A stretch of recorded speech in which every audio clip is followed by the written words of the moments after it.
सतयुग, त्रेता युग, द्वापर युग और कलयुग। इन चारों युगों की ओर देखा जाए तो धर्म का ह्रास क्रमशः होता है। सतयुग में धर्म के चारों चरण रहते हैं, त्रेता युग में धर्म के 3 चरण रहते हैं, द्वापर युग में धर्म के 2 चरण रहते हैं और कलयुग में धर्म का 1 चरण रहता है। जब युग की मर्यादा से अधिक धर्म का ह्रास होता है, अभी नहीं है, पीछे के युगों से उनमें तो 3 चरण, 2 चरण, 4 चरण, वहां भी ऐसा पाया गया। तो इसके तो जब बहुत वाह भ्रष्टाचारा सब संसारा और धर्म सुने नहीं काना, कान से भी नहीं सुनाई देगा धर्म किसे कहते हैं। धीरे धीरे बढ़ रहा है, धीरे धीरे। अभी तो घुटनों के बल भी चलना नहीं आया कलयुग को। बच्चा है तब 4,32,000 में भी 5-6 हजार। अभी तो आने दो, थोड़ा खड़े होने दो उसको अपने, और जब जवानी में आएगा ये भ्रष्टाचारा सब संसारा, धर्म सुने नहीं काना। धर्म की जब इस तरह से हानि होती, कहीं भी कोई नाम कीर्तन नहीं कर सकता होगा। जैसे आप वर्णाश्रम धर्म की व्याख्या नहीं कर सकते हो, आगे ये ऐसा आएगा कि आप राम कृष्ण नहीं बोल सकते, गीता भागवत आप उपदेश नहीं कर सकते, नहीं आएगा सब। जैसे 30-35 वर्ष पहले कोई कहता कि वर्णाश्रम धर्म की चर्चा नहीं कर सकते, तो कैसी बात करते हो? ये तो भगवान की बनाई हुई मर्यादा है। चातुर्वर्णम मया सृष्टा गुण कर्म विभागसा, नहीं कर सकते। क्यों? युग धर्म का प्रभाव। सबको राजी होना पड़ेगा, वैसे ही राजी होना पड़ेगा। अभी उच्च कोटि का, जैसे कह दे कि भगवान का अवतार, अब तो अधर्म फैल रहा है। नहीं, हम खुला कीर्तन कर रहे हैं। अभी नाच नाच के पूरे वृंदावन में कीर्तन करो, कौन रोकने वाला है? आएगा समय, तदात्मानम सृजाम्य हम।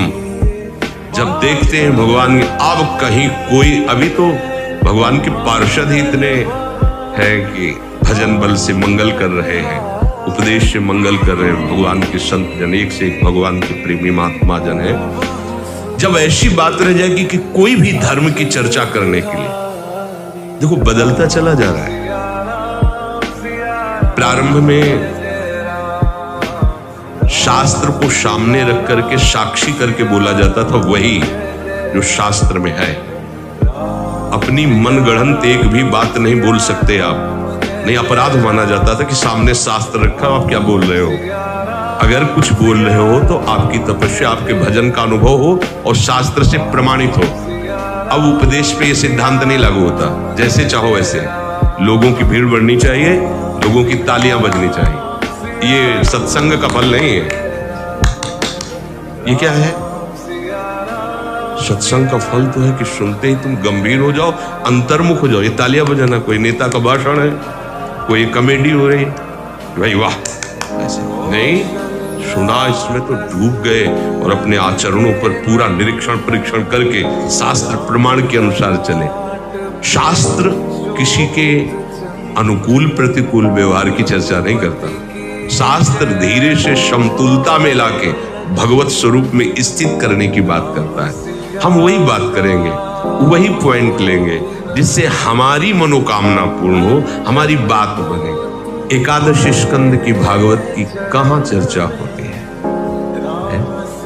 उन सिद्धांतों की जो भागवत में नींव है भक्ति की, चर्चा ही गुप्त होती चली जा रही। अपनी स्वयं रुचि नहीं रह गई कि शास्त्र स्वाध्याय करें, इतनी पकड़ बुद्धि में नहीं है, सुनने को वो बातें मिलती नहीं है। और जो अनुभवी महात्मा है वो धीरे धीरे उदासीन होते जा रहे हैं कि सब मनमानी आचरण कर रहे हैं, किसको उपदेश करें, क्या करें। इसलिए स्वयं भजन करके प्रभु में तन्मय हो जाओ। वो उदासीनता की तरफ बढ़ रहे हैं। धीरे धीरे कलिकाल का प्रभाव बढ़ेगा। वो सूत्र बोले जाएंगे जिससे हमारी बात बने। भाई दान से ऐसा, क्योंकि हमारी बात उसी से बनी, भाई ऐसा। लेकिन उसका राग छोड़ करके प्रभु के अनुराग में वो सब धीरे धीरे भजन शैलियां, धीरे धीरे शास्त्र सिद्धांत गुप्त होते चले जाएंगे। देखो कलयुग ने उनकी बुद्धि में भी भ्रम पैदा कर दिया।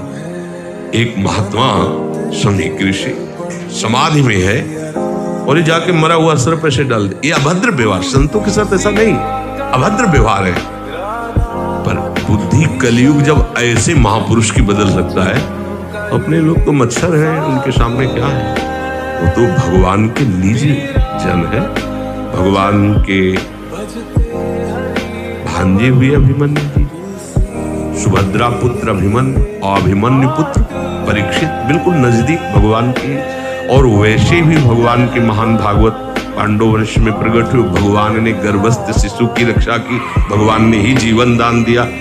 ऐसे महापुरुष की बुद्धि भी कलयुग बदल सकता है। तो अपने लोगों की हाँ एक उपाय है कि नहीं बदल पाएगा, हर समय राधा राधा। फिर कलयुग की क्या भगवान की भी ताकत नहीं, फिर किसी की ताकत नहीं। राधा राधा राधा कोई बाधा नहीं, बिल्कुल मंगल। तो डरते रहो। जैसे हमें पता हो कि इस गली से जाएंगे तो लुटेरे मिलेंगे, मार डालेंगे, छीन लेंगे।